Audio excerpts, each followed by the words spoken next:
Hey, greetings YouTube, LMS Tactical here. Hope everybody's doing good. Sunday. Don't know when I'll get this thing posted, but I'll try and do it tonight.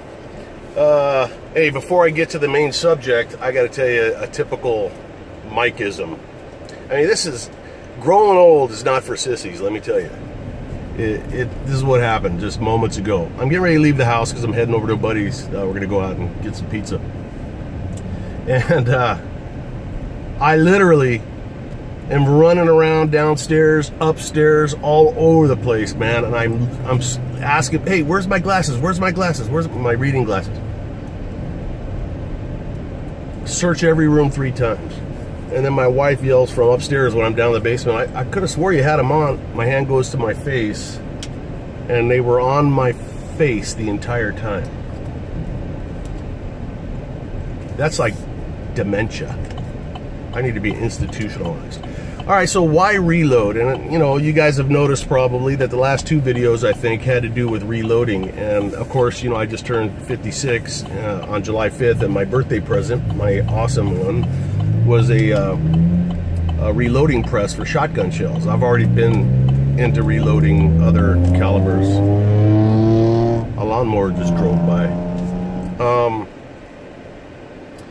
And so I get questions sent to me and people ask this, and these are questions I used to ask years ago. So, you know, what's the benefit of it? Do you save a lot of money? Is it worth it to spend the money to get started? And why do you reload, Mike?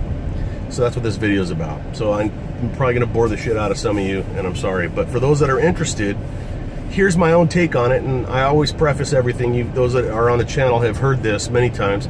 I never profess to be an expert at anything, and I get nervous when people say they are experts, because life changes, everything's fluid, there's always new technology, new methods. You know, we don't know something until we know it. And why is this guy going 4 miles an hour? What the? This is unbelievable. This guy literally is going 4 miles. If you guys hear gunshots, don't say anything to the cops when they interview you. All right, so anyways, where was I? Little backstory on this. Years and years and years and years ago, I had friends that were into reloading, and they would talk about how much money they saved. And I used to think, you know, someday I'm probably going to want to get into that. Although I'm not the most handy dude on the planet. I'm a guy that's got to really go through things and do them in order to ingrain them in my memory and be comfortable doing them. But although, oddly enough, I'm very interested in that type of shit, intricate workings. I watch videos on YouTube of machine shops and things, people operating lathes and shit that I would never do. I own enough tools to build an entire city, and I only know how to use 2 of them. You know, I love those things. I just haven't, you know, I grew up without a dad, and that, you know, I'm not complaining about it. I'm just saying that I didn't have a man to teach me these things, and that was back when men were still kind of men, and, you know, not to get political. So, my hypothesis about reloading is that years ago, I hate saying back in the day, back when I was younger, it was very cost effective to reload. It made it such that you saved a lot of money. The way I understand it now is it's not anywhere near the savings that it used to be, because with all of the politics and the gun bans and potential gun bans and wars going on, and that the liberals versus conservatives, that the gun components themselves have skyrocketed in price to the point where you're not saving a ton of money. You know, brass is expensive. All of the, people that manufacture gun or ammunition know that they can get pretty much whatever they ask for it. So, you know, subsequently people are importing Chinese crap and blah, blah, blah, whatever. So why do you reload, Mike? Here's the deal. I do believe it is still, once you have the setup, once you have your space and you have your reloading press and your dies and you have, you know, a couple of pounds of gunpowder and the shot that you need and all the things that you're going to need, I believe that you slowly pay off everything. And those that are experienced reloaders, please chime in here in the comments. But I believe that ultimately you do, because you do save money per round. I think somebody asked me, what's a 9mm? What's it cost to make a 9mm? And I didn't think you could answer that, because you'd have to know the grains and the type, you know, what type, what brand of bullet, what what weight, all of that stuff. You know, what kind of powder are you using? It all factors in. But I gave a 9mm, I think somewhere between 19 and 25 cents a round. So I don't know how that breaks down with if you were to go out and buy it commercially. But you're not paying for overhead. You're not paying for, you know, marked up stuff. So I think it's cheaper. But that is not the reason. That's not the main reason at all as to why I reload. I do it for many reasons, but the most important reasons. Why do I see a lot of flashing lights? Am I having a stroke? What the? I guess that's some weird undercover police or fire truck car with red strobes.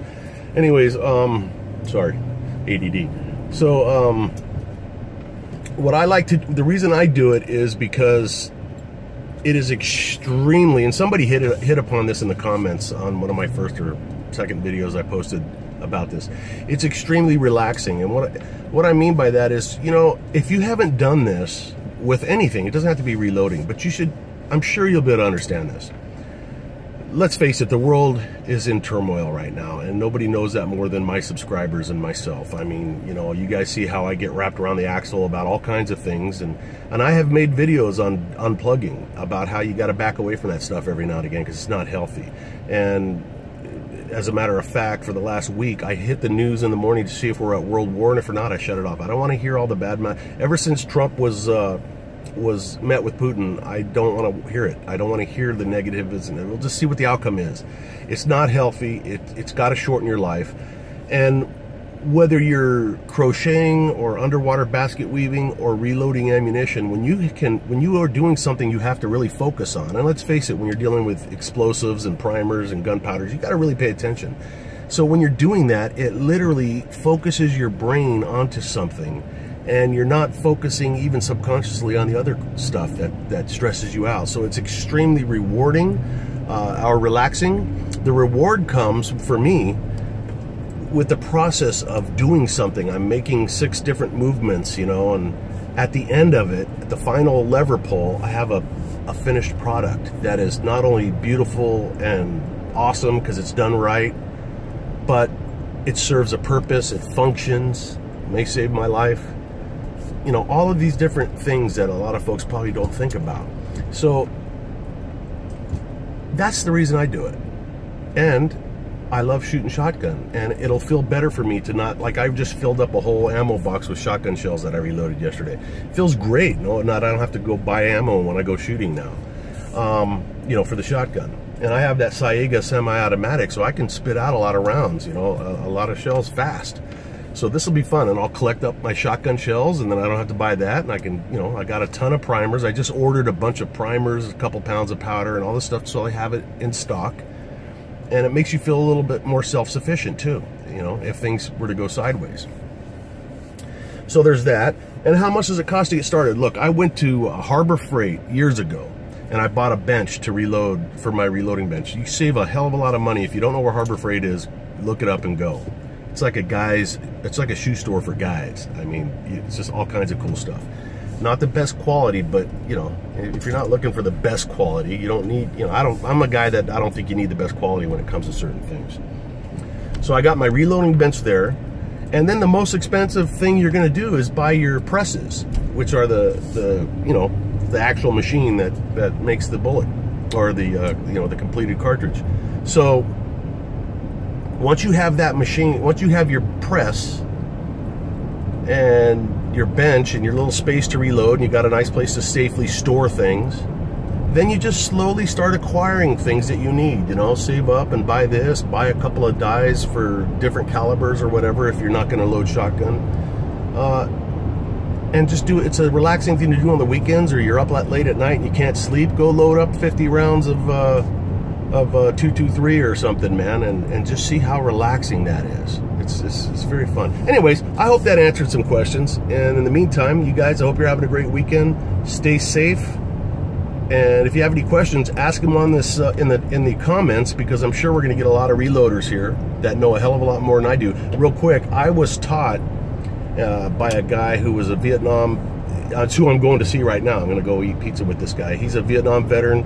He was 7 Special Forces in Vietnam, like 3 tours, 2 Purple Heart. Guy's a righteous dude, but he also is an engineer, and he worked at ammunition factories. He's just a guy that's been reloading and shooting. He could build a gun from scrap metal that he finds in your garage, and it'd be perfectly functional. This guy knows what he's doing, and he's a hard guy to learn from because he's a perfectionist. But that's the way to learn, and I think in spite of all the time that I've been doing this, I still think I'm not even at the halfway mark in terms of feeling confident that I know enough to feel confident. So I still ask him a lot of questions, and you know, don't expect to pick this up fast. If somebody tells you, hey, it's real easy, you just dump this, add that, and you know, that's probably dangerous. Go on YouTube and look at all the reloading mistakes. And remember, you're dealing with an object that's inches in front of your face. You don't want it to blow up and blind you or take your hands off or your head off. So, you know, treat it with respect. There's a lot of books, a lot of websites, a lot of information out there. Hope that helped you guys if you're interested in it. And in any case, thanks for watching. LMS Tactical, I'm out.